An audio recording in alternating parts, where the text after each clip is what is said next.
Okay, great. My name is Leslie Chan. I'm with the Center for Critical Development Studies at University of Toronto Scarborough. Today we are very fortunate to have Professor Tania Lee from the Department of Anthropology, University of Toronto, to pay us a visit.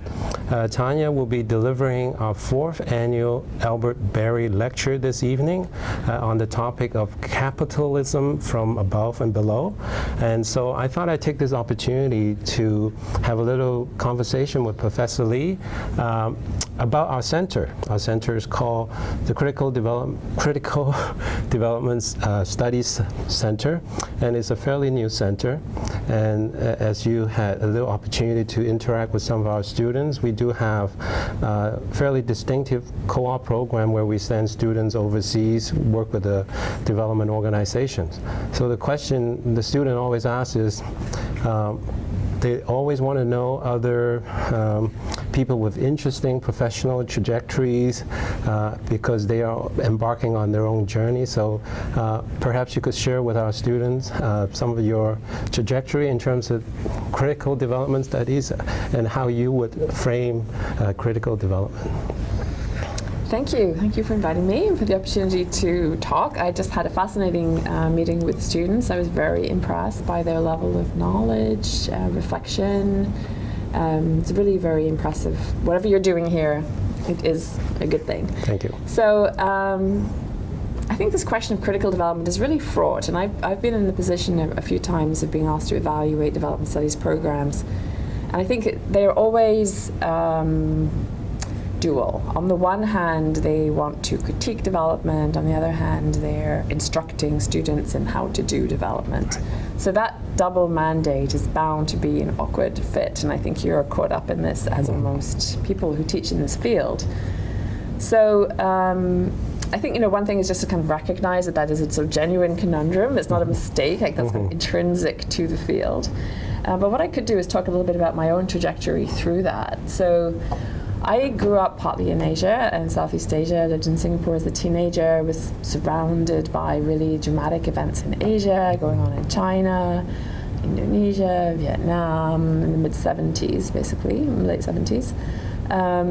So I was already engaged with the world in a sense of like, what is going on in these places? Clearly big things are happening, big things are changing, and got introduced to that, as most high school students do, initially through history. That was what was available as a topic.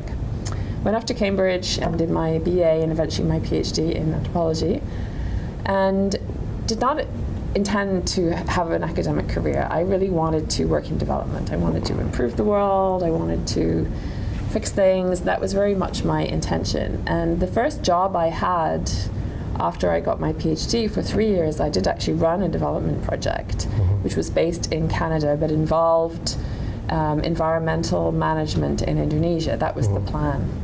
And I ran the Canadian office, or was part of that management, and there was an Indonesia-based team as well. But right from the beginning, there I was with my PhD in anthropology, and I was assigned the job of briefing these Canadian consultants who were going to go out to Indonesia and work in the Ministry of Environment. And I began to feel very uncomfortable with this idea. These were the development ideas of the time, which had to do things, was framed under knowledge transfer and institution building. And at the back of it was really the idea that you could take Canadian approaches to environmental management of the mid-80s and transfer them to Indonesia, which would then develop a sort of a bureaucracy and a Ministry of Environment to manage pollution and do the same sorts of things as it did in Canada. Right.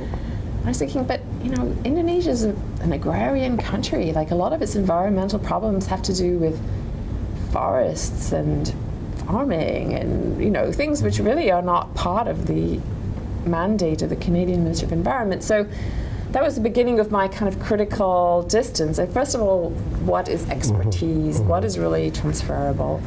And secondly, what is really the arrogance of thinking that a bunch of Canadians can go and show the Indonesians how to run their country? There seemed to me something really problematic, troubling about that picture. And of course, it wasn't quite as crass as that, but that underlying it, that is the logic of knowledge transfer, is that how other people should live, what they should know, what they should do, how they should organize their affairs. So I moved out of that after 3 years, and I got a postdoc and started new research in Indonesia, which was on this topic of environment and development, but from a much more bottom-up perspective. So I started to do research, the research which eventually became my book Land's End, which I started on a postdoc in 1990. Wow. And there I ran into this question of development in a completely different way, because these were very isolated people in the backwoods highlands of Sulawesi, and they were definitely interested in development, but there were no development projects or programs. No one was trying to direct them or tell them what to do. In fact, they were seriously abandoned by their own state and any other kinds of agencies. But they definitely had a sense of what they called increase or improvement, which was their idea and hope that year by year their lives should get a bit better, and the thatch roof should be replaced by a tin roof, and their children too should have shoes and should go to school, and eventually their little highland hamlets should have a road and be like what they called ordinary villages.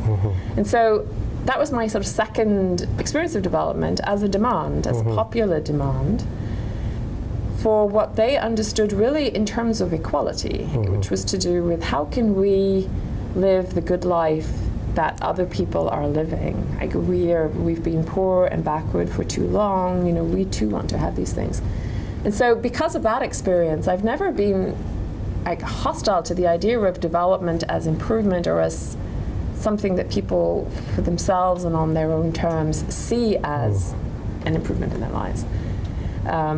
So I've never quite been with the kind of either people are happy as they are, I'll leave them alone. Well, sometimes, but sometimes they're not actually that happy with how they are, and they really would like to see changes. But that was a context in which these ideas were really being generated from them among themselves. Right. The next third step, though, there was the work that eventually became my book, Will to Improve, involved another research site, also in Indonesia, which was absolutely awash with development programs. Suddenly, here was 25 different agencies, each with their acronyms, trying to improve the lives of these Sulawesi Highlanders just 100 kilometers away from this abandoned group. And that also made me curious. It's like, where does this come from? Why do we have all these people who think it's their job to figure out what's wrong with how these Highlanders are currently living, and to give them new and improved ways of living and farming and organizing themselves and so on. So that also seemed to me really curious. And I got to thinking historically about what's the origin of this will to improve, this idea that it's your job to diagnose what's wrong, you know, the deficiencies in the ways people are living, and come up with prescriptions and technical fixes. So that was, you know, taking this development problematic, you know, back into the realm of intentional development, but with a more developed critical eye than I had the first time, when I was just uncomfortable with the idea of expertise, but I hadn't really looked at the whole big picture. Yeah. So in that book, The Will to Improve, you have particularly talked about this approach of seeing development problems as sort of that can be isolated, be diagnosed, and then a technical solution can be prescribed, right? So what do you see the problem in particular with that? But it seems to be that's what, you know, development industry's been doing for a long time. Yeah. So, I mean, to some extent, I think it's inevitable with the whole idea of what Cowan and Shenton call intentional development, or what Jill Hart calls big D development. Like if you're any kind of intentional planning and any deliberate intervention has to involve a technical prescription. You will have to ask yourself, in what will we intervene? Right. What is the nature of the problem? What is the arena? What are the levers that we can tweak and manipulate? You know, in which processes will we, try to insert something new, divert them, alter them, etc. So that rendering technical is, I would say, inevitable in any practice of intentional development. So it's not the evil, but it is a limit. Right? It does mean that only certain kinds of problems can in fact be rendered technical and worked upon in this way, whereas many other things which more broadly you could say affect people's well-being are off the radar, right? Cannot be rendered technical and therefore will not be addressed. Right. Despite how central they may very well be to people's livelihoods, right? So it's inevitable, it's problematic. We should always be, I think, critics in the sense that we should always, as really Foucault recommended, like it's our job always to question the discourse. How has this been framed? Why is this the problem that we are working upon and not this other thing? Right. Are we satisfied with the way this arena has been bounded? Right. Are the things which have been excluded so crucial that our whole program is kind of doomed to, if not failure, at least to kind of impotence, because the really important things are off bounds. So, for example, some examples that came up in the Will to Improve, it involved park conservation, wanting to protect the boundaries of a park, of a conservation area. But the big pressure on the park was coming from the cocoa boom, from the fact that land had suddenly become very valuable, and both local and migrant farmers wanted to expand their farming of this very lucrative crop. So you could say any attempts at park protection, which did not address the fact of the cocoa boom and smallholders' desire to prosper through farming, were going to be non-starters. Right. And yet the environmental agencies, the conservation agencies said, but we only do conservation. That is our mandate. Like, well, it's not going to add up. It's not going to work. Right. So we should be critics of that, right? Wasted funds, wasted resources, miscommunication, and all kinds of unhelpful things. So that would be an example where the way the boundary was drawn and the forces excluded were actually catastrophic to the goal. It's not always quite as extreme as that, right? Some kinds of intervention don't have that same dynamic to the same degree. Right. You may be able to do something, let's say, about clean water, which could be helpful to people if they want clean water, without addressing land tenure, which is much harder. But maybe you can do the water thing anyway. And so, not everything is relevant to every problem, but certainly this question of understanding how an arena has in fact been constructed, what's in the frame, what's out of the frame, and what does this mean in terms of what could possibly be accomplished. These are critical questions we should always ask. Right. And in all your work, you keep reminding us that context matters, so that from one context to the next, that you need to evaluate the configuration of all the factors that are working in those contexts, so that your work with the Highlanders reminded us that there is no ideal, there's this sort of myth about the small household farmers or self-sufficients and all that they don't want to be bothered. You leave them alone, they'll do fine. That kind of idea too, you certainly have provide us a different picture. Yeah, and again, one wouldn't want to overgeneralize it. I'm not saying, the other scenario never occurs, but to the extent that the ideas of self-sufficiency, food sovereignty, community, autonomy, and so on have become a kind of mantra of a movement, which not only promotes these things, but also assumes that this is what people want, and if they don't want it, it's just because they're misinformed. If they only understood the virtues of food sovereignty, then they would clearly see that that's the good stuff, and they would reject industrial food and all these other things. And so there's a sort of an element of democratic accountability here, which actually I learned from the NGOs that I work with in Central Sulawesi. These people are dogmatically democratic. They would say, well, we actually don't know, let's go ask. So just check back with the people to see if is this actually what they're thinking.